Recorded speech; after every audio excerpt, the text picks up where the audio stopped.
আমাদের প্রায় প্রত্যেকটি ফ্যামিলিতে প্রতিদিনের খাবারের আয়োজনে মাছ মাংস থেকেই যায়। মাঝে মাঝে একটু ডিফারেন্ট কিছু খেতে ইচ্ছে করে।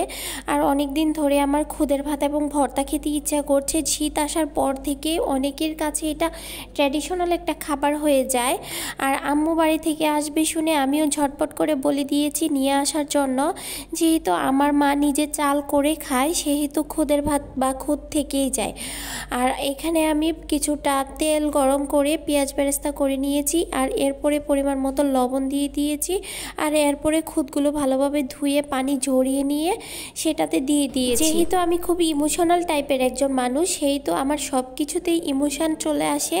আর আম্মু বাড়ি থেকে কোনো কিছু পাঠালে বা নিয়ে আসলে বা আমাকে কেউ কোনো কিছু গিফট করলে সেই জিনিসটাতে আমি বারবার ইমোশনাল হয়ে যাই।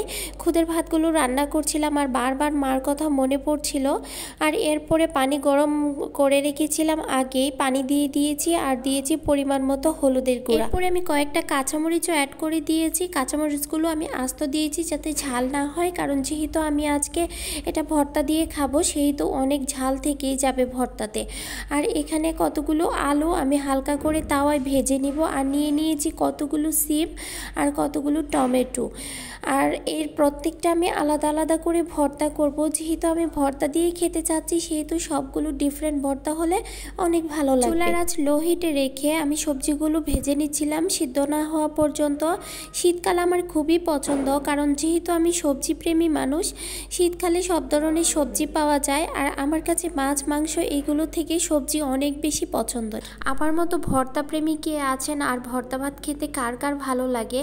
এছাড়া শীতের সবজি কার কার কেমন ভালো লাগে অবশ্যই কমেন্ট করে জানাবেন। আর কিছুটা ধনিয়া পাতাও আমি একটু ভেজে নিচ্ছিলাম, কারণ একটু ধনিয়া পাতাও ভর্তা করব। আর এদিকে পেঁয়াজ রসুন এবং কাঁচামরিচ একসাথে একটু ভেজে নিচ্ছি। আর সব ধরনের ভর্তার জন্য আমি একসাথেই এইগুলো ভেজে নিব। যখন এটা বাটা হয়ে যাবে তারপর আলাদা আলাদা নিয়ে পরিমাণ মতো করে মিশিয়ে দিলেই হয়ে যাবে।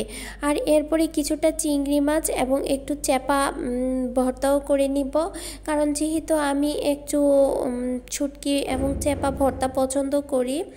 আর এদিকে কিছুটা শুকনা মরিচ এবং কালো জিরাও ভেজে নিয়েছি। এবার বাটার পালা।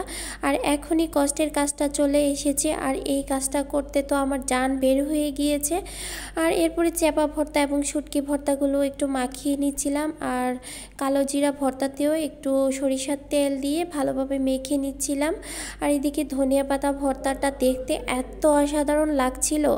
আর সব কিছু মিলিয়ে আমার খিচুড়ি বলে ফেলেছি, খুদের ভাত আর ভর্তাগুলো রেডি হয়ে গিয়েছে। আর দুপুরের সময়টা চলেও যাচ্ছে, সবাই ওয়েট করছে খাওয়ার জন্য। আল্লাহ হাফেজ।